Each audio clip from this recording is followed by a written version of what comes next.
സംശയം എന്താ? താൻ ഈ മുഖത്തേക്ക് നോക്കി. എന്താ? തനിക്ക് ഒട്ടും സങ്കടമില്ലേ പൂജ? നല്ല സങ്കടമുണ്ട്. പക്ഷേ എനിക്കൊന്നും ചെയ്യാൻ പറ്റില്ലല്ലോ. ഇനിയല്ലേ തനിക്ക് ചെയ്യാനുള്ളത്? താൻ പറഞ്ഞതുപോലെ തനിക്ക് ഈ കുഞ്ഞിനെ വളർത്തണ്ടേ? ഇതിപ്പോ തൻ്റെയും എൻ്റെയും കുഞ്ഞ് മാത്രമായില്ലേ? അവകാശം ഉന്നയിക്കാൻ വേറെ ആരും വരില്ലല്ലോ.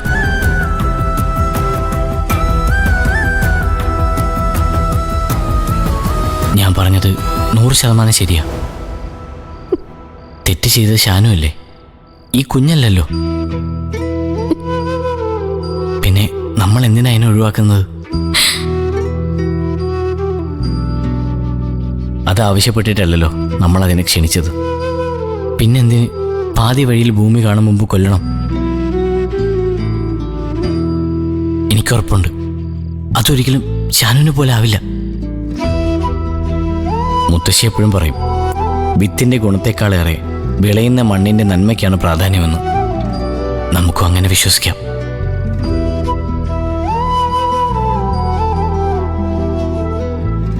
ദൈവം നമ്മളെ കൈവിടില്ല പൂജ. എല്ലാ പരിശുദ്ധിയും നമ്മുടെ കുഞ്ഞിനുണ്ടാകും. താൻ എന്നെ സ്നേഹിച്ചു കൊല്ലുമല്ലേ? താൻ എന്താടോ ഇങ്ങനെ? അറിയില്ല എന്ന് ഞാനും പറഞ്ഞിട്ടില്ലേ? എന്നെ ഇങ്ങനൊന്നും ആരും സ്നേഹിച്ചിട്ടില്ലാതെ.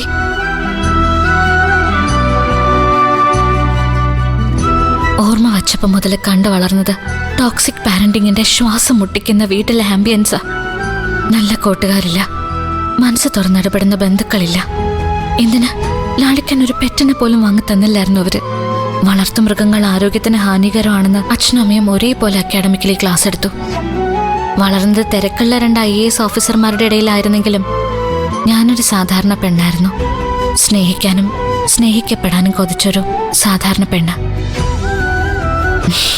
അങ്ങനെയാ അറിയാതെ ഞാൻ ഷാനുവിലേക്ക് ഒഴുകിയത്. മുൻപ് സ്നേഹിച്ച പരിചയമില്ലാത്തതുകൊണ്ട് അവൻ എന്നെ നന്നായിട്ട് പറ്റിച്ചു. സ്നേഹത്തിന്റെ നിർവചനങ്ങൾ അവൻ പറഞ്ഞതുപോലെ സത്യമാണെന്ന് ഞാൻ വിശ്വസിച്ചു. പൂജ, അതൊക്കെ കഴിഞ്ഞില്ലേ? സത്യങ്ങളെല്ലാം താൻ അറിഞ്ഞില്ലേ? അതിനെ അംഗീകരിക്കാൻ തയ്യാറായില്ലേ? ഇപ്പൊ തനിക്ക് സ്നേഹിക്കാൻ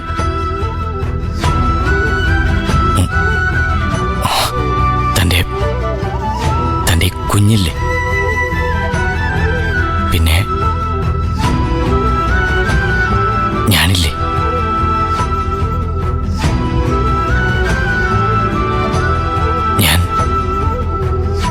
ഞാനില്ലേ? അതെ.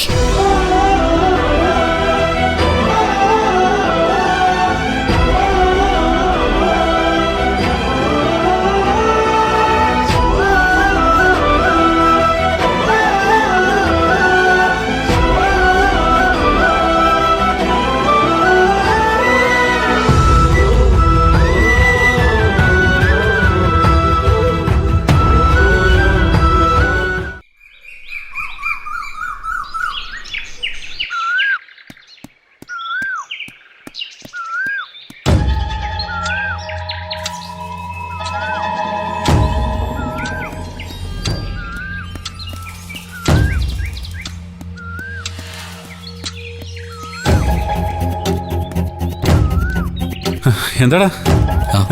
ഏയ് ഒന്നുമില്ല. രാവിലെ ജോഗിങ്ങിന് വിളിച്ചാൽ വരൂല, പുതച്ചു മൂടി കിടന്നുറങ്ങും. എന്നിട്ട് ഇവിടെ ഒന്ന് വായി നോക്കിയിരിക്കുകയാണല്ലോ.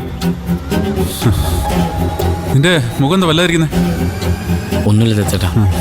നീ കള്ളൊന്നും പറയണ്ട, എനിക്ക് മനസ്സിലായി നിന്റെ പ്രശ്നം എന്താണെന്ന്. എന്ത്? ആകാശത്തിലെ മേഘങ്ങളെ കൊണ്ടുവന്ന് പഞ്ഞിമുട്ടായി ഉണ്ടാക്കുന്ന കാര്യമല്ലേ? കടല് പറ്റിച്ചിട്ട് കാട് നട്ടുപിടിപ്പിക്കുന്ന പരിപാടിയല്ലേ? അല്ലെങ്കിൽ നക്ഷത്രങ്ങൾക്കിടയിൽ കൂട് കൂട്ടുന്ന പദ്ധതി. അങ്ങനെ എന്തെങ്കിലും പരിപാടി നിനക്ക് ഉണ്ടെങ്കിൽ നേരത്തെ പറഞ്ഞേക്കണം. എനിക്ക് നാട് വിട്ടു പോവാനാ. അളിയൻ എന്തൊക്കെയാ പറയുന്നത്? എനിക്കൊന്നും മനസ്സിലാവുന്നില്ല. വേണ്ട, എനിക്കെല്ലാം മനസ്സിലായി. എന്ത് മനസ്സിലായെന്ന്? നീ നിന്റെ ഭാര്യ എന്റർടൈൻ ചെയ്യാൻ പുതിയ വകുപ്പുകൾ നീ ആലോചിച്ച് കൂട്ടുകയല്ലേ? പുതിയ വകുപ്പുകളാ?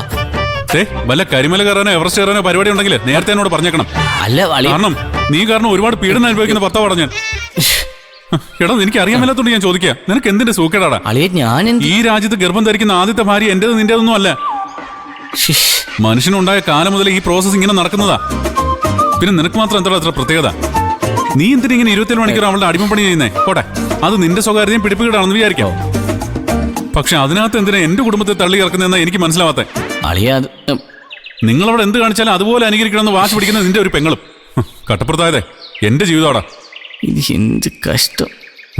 എടാ നിനക്കറിയോ, കാല് തിരുമുക, കൈ തിരുമുക, കുഴമ്പ് ഉരുട്ടുക, പുറം ചൊറിയുക, ചോറ് ഉരുട്ടി കൊടുക്കുക, കുളിപ്പിക്കുക, തോർത്തിപ്പിക്കുക എന്ന് വേണ്ട ഞാൻ ചെയ്യാത്ത പണികൾ ഇപ്പൊ ഒന്നുമില്ല. എടാ ഒന്നുമില്ല, ഞാനൊരു IPS ഓഫീസർ അല്ലേ? ആ ഒരു തേങ്കിൽ എന്നോട് കാണിച്ചൂടെ? ചിരിക്കുന്നോ നീ? ഞാൻ നിന്നോട് അവസാനമായിട്ട് പറയാ, ഇനി മേലാൽ നീ ഇങ്ങനെ പരസ്യമായിട്ട് നിലവാരമില്ലാത്ത പ്രണയ നാടകം കളിച്ചാ എനിക്ക് ചില കടുത്ത തീരുമാനം എടുക്കേണ്ടി വരും. പിന്നെ ചിരിക്കുന്നു നീ? ഞാൻ സീരിയസ് ആയിട്ട് പറയാ, ഇത് ഞാൻ നിനക്ക് തരുന്ന അവസാന വാണിങ്ങാ. ഒന്നുകിൽ ഞാൻ നമ്മുടെ വീട്ടിൽ നിന്ന് താമസം മാറും, അല്ലെങ്കിൽ നീ വാതിലടിച്ച് കുറ്റിട്ടിട്ട് ഈ വക വൃത്തിയോട് കാണിക്കണം. മനസ്സിലായല്ലോ? അളിയ ഞാൻ തീരുമാനം നിന്റെ മാത്രമാ. Anyway best wishes.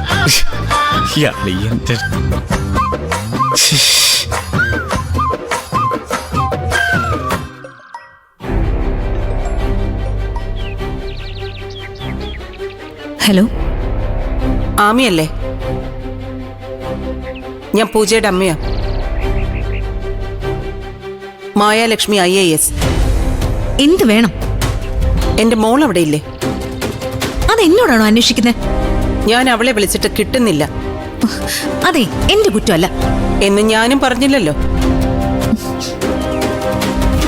അവളെ വിളിച്ചിട്ട് കിട്ടാത്തത് കൊണ്ട് ഒന്ന് വിവരം അന്വേഷിക്കാൻ വിളിച്ചതാ. ഓ, അന്വേഷിച്ചിട്ട് ഞാൻ പറയാം. ഒരു മിനിറ്റ്. എന്താ? അമ്മ അവിടെ ഇല്ലാത്തതുകൊണ്ട് നിങ്ങൾ എന്റെ മോളെ പരമാവധി ഉപദ്രവിക്കുമെന്ന് എനിക്കറിയാം.